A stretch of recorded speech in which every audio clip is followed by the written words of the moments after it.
Welcome back to our Anime Explainer. In the previous of Swallowed Star episode, we have seen Luo Feng in the Tower of Trial Genius competition. By dealing with the bug race, and Luo Feng took advantage of the Sem Oments to find out the weaknesses of the insect queen, although still not confident in being able to get rid of the insect mother nest on Earth. Luo Feng has now found some useful things to overcome problems related to this. Regardless, in this round of the Genius Battle Tournament, Luo Feng will face a strong opponent named Ji Yuli. Will Luo Feng be able to defeat him in this tournament? To find out, let's just jump into the story line. When locked eyes with Ji Yuli, Luo Feng now felt somewhat uneasy, even though the level of mental strength between them had already been equalized by the system. But the opponent's gaze still made him feel wary, at least inside Luo Feng's consciousness. He had a void pagged that could make him defend against the opponent's mental attacks, since Ji Yuli's mental attack became his most vaunted strength. Wang intended to finish the match by utilizing his combat power. Right after the duel started, Luo Feng moved forward while preparing the latest form of Yangshan weapon, the Skypia sword. However, Luo Feng didn't know that although he had tricks to defend against mental attacks, Gil's Genjutsu ability could break through into Luo Feng's consciousness, and of course Luang, who was hit by the Genjutsu, was now faced with the sight of the Earth, which was in a period of destruction, because the hibernating insect brood nest had now woken up and made a mess. A huge number of insects invaded all corners of the Earth. Even the house where Luo Feng lived was also affected. Luo Feng's colleagues and relatives, such as Luo and his parents, and even Sukin, had to die in the invasion. The Genjutsu that looked very realistic was formed from the greatest fear. Luo Feng had all the precious people around Luo Feng would be destroyed, eventually making him completely mentally broken. The scene that Luo Feng was now witnessing made his emotions peak. He poured that emotion onto the insects that had destroyed everything he had. Luo Feng's still active mind wondered why in the end the mother nest remained such a terrible disaster, even though he and his colleagues had previously made preparations while Wang was dealing with the insects inside the Genjutsu world in the dueling area. Ji Yuli would take the opportunity to defeat Luo Feng, who couldn't fight back when faced with the hunting insects. Luang fell further and further into the Genjutsu world, thinking he shouldn't have been so rash to leave Earth just to continue the genius fighting tournament. He should have stayed on Earth to prevent things like this from happening. On the other hand, the spectators who were watching the duel found the duel very boring, because Ji Yuli seemed to be able to win easily. While Ji Yuli was preparing his ultimate technique, the spectators who had bet on Luo Feng felt a bit annoyed, because it seemed like Luo Feng would lose. Look, think as when Ji Yuli unleashed his move towards Luang in the Genjutsu world, Luang was being hit by a defense-type insect that had a super strong shell in body. On the other hand, Changhua didn't expect that with his level of mental awareness, Luo Feng still wasn't enough to be able to break Gil's Genjutsu, even though the battle was still not over. Luo Feng, who was previously budded by the defense-type insect race, suddenly remembered that he was now in a genius battle. Being lost in sadness in this Genjutsu would even keep him trapped, so Luo Feng had to get up and fight, finishing the match so that what he saw in this Genjutsu world would not actually happen. When the defense-type insects attacked again, Luo Feng defended with his shield. This was also the case in his duel against Ji Yuli. In this situation, Luang recalled the lesson on mental composure training that Hong and Li Shan had taught him in the past, and when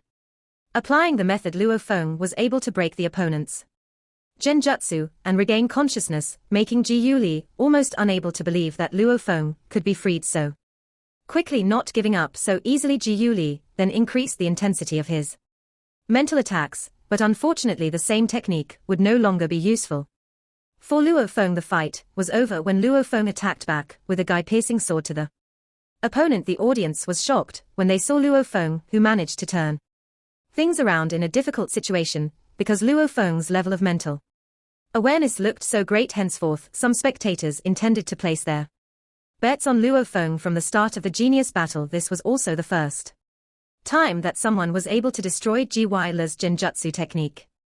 This made Rong Jun want to fight Luo Feng again. In the tournament, Luo Feng had now entered the top 8, so he could already automatically take home a 1,000 Huan Yuan. Luo Feng account was getting more and more while I never mind, and then it was decided that in the quarterfinals Luo Feng would face off against Iron. Not long after Ian came to meet Luo Feng's, saying that she had seen the action while Luo Feng's acquaintance also said that he had gotten to know Ai Chen little, who had a unique sword technique and was very difficult to predict. Her nickname LightSaber had also been talked about by many people. Ian herself knew that Luo Feng, who had entered the metal type origin law, had very strong mental strength, proficient in using flying weapons quickly, and good at using illusory bodies. Well, although Luo Feng was great, Ian was confident that she could still win in previous battles.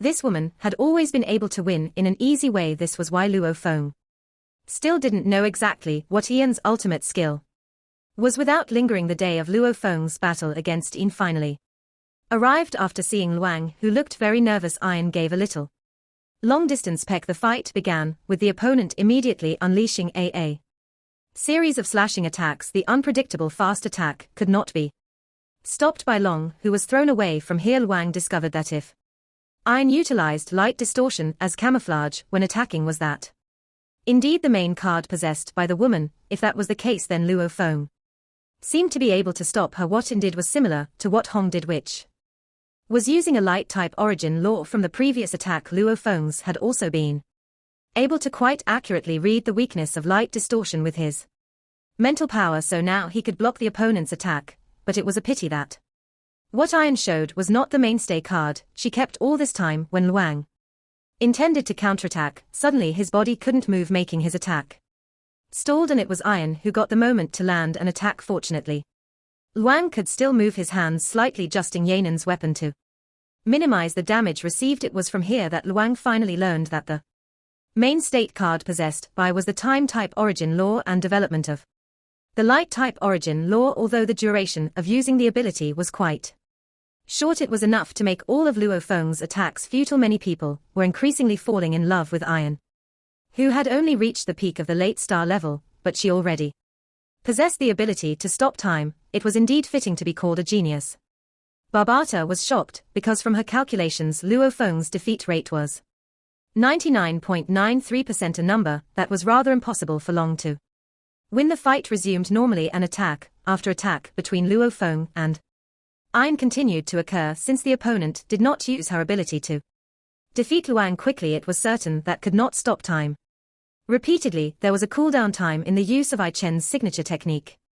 But one thing was for sure: if the opponent used that one technique again, then Luo Feng had no chance of winning. So from then on he would make a gamble. This time Long formed several illusory bodies to provide assistance, and of course all of those illusions could be destroyed by the lightsaber lady. In the gamble that was made, Luo Feng again prepared the Skypiea sword, releasing it towards the opponent, and in those moments Ian again stopped time.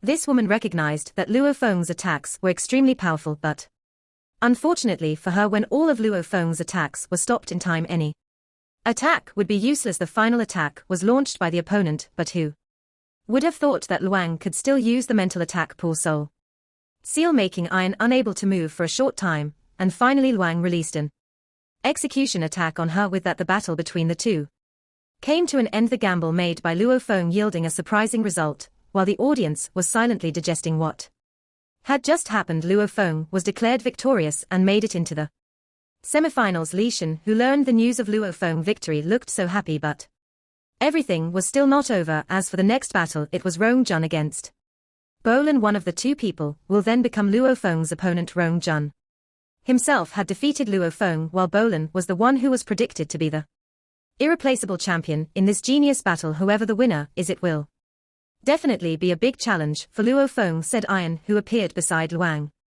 This Bolin, besides being strong, also looks so aloof. According to the news, Bolin had been aloof since childhood. When adventuring in the universe, Bolin never had friends or cooperated with someone. He always fought alone. Once upon a time, Bolin lived for months on a planet in the triangular constellation area. While living there, Bolin encountered space bandits who tried to invade. He managed to single-handedly defeat 50,000 soldiers and stew the invasion. After the incident, Bolin was nicknamed the God of Death. When Bolin received thanks from the planet's locals, he said that he stopped the bandits not for the sake of justice, but only to gain experience for fighting in Luo Feng's eyes. Bolin was more like a true warrior. Laughing, Ian said that she really wanted to face Bolin, but it was a shame that the opportunity was taken by Luo Feng. This woman seemed very confident that Bolin could win in the next fight. The fight between Rong Jun and Bolin that made the audience feel thrilled finally began. It's a shame that the duel between the two isn't really shown here with just a clash of weapons and Rong Jun suddenly losing. Of course that's because here Bolin managed to win with just one attack. This guy is really scary. With that, Bolin was declared to have entered the semifinals, and the opponent he had to face was of course Luo Feng. It was a very tall wall that Luo Feng had to pass through. Next in the lobby area, Luo Feng had also crossed paths with the cold man. There was also Rong Jun, who came out and immediately said that Bolin was too strong for him, but the previous battle made Rong Jun feel excited, and then it was Luo Feng's turn to face Bolin. Can he win? On the other side of the semifinals, Wuka and Long Yun managed to advance. So next up was Luo Feng versus Bolin, and Wuka versus Long Yun. In the previous Tower of Trial stage, Long Yun himself did make it into the top 100, but he was only in the 50th position, and who would have thought that Long Yun could reach the semifinals? Now Wuka felt that Long Yun was not an opponent to be underestimated. Back to Long. In order to get rid of the mother nest of insects on Earth, Long must obtain the secret technique contained within the primal secret realm region, and that place can only be entered by participants who are in the first and second positions in this tournament. But will Luo Feng be able to defeat an opponent who is likely to become the champion? Bolin, who was able to defeat Rong Jun so easily. The spectators who were about to witness the semi-final battle were sure that this round was the final straw for Luo Feng. It was unlucky that he had to fight Bolin. Even Gorshing in this round wouldn't place his bet on Luo Feng, and as a good friend, he wouldn't place his beaten Bolin either, even though he knew that Bolin would win from the start of the genius battle. This fat alien had never been wrong in his judgment, so it was certain that Luo Feng would. So that's the storyline of Swallowed Star episode, guys. So is Luo Feng able to defeat Bolin? Well, let's just wait for the next episode. This video will end here. Thank you for watching.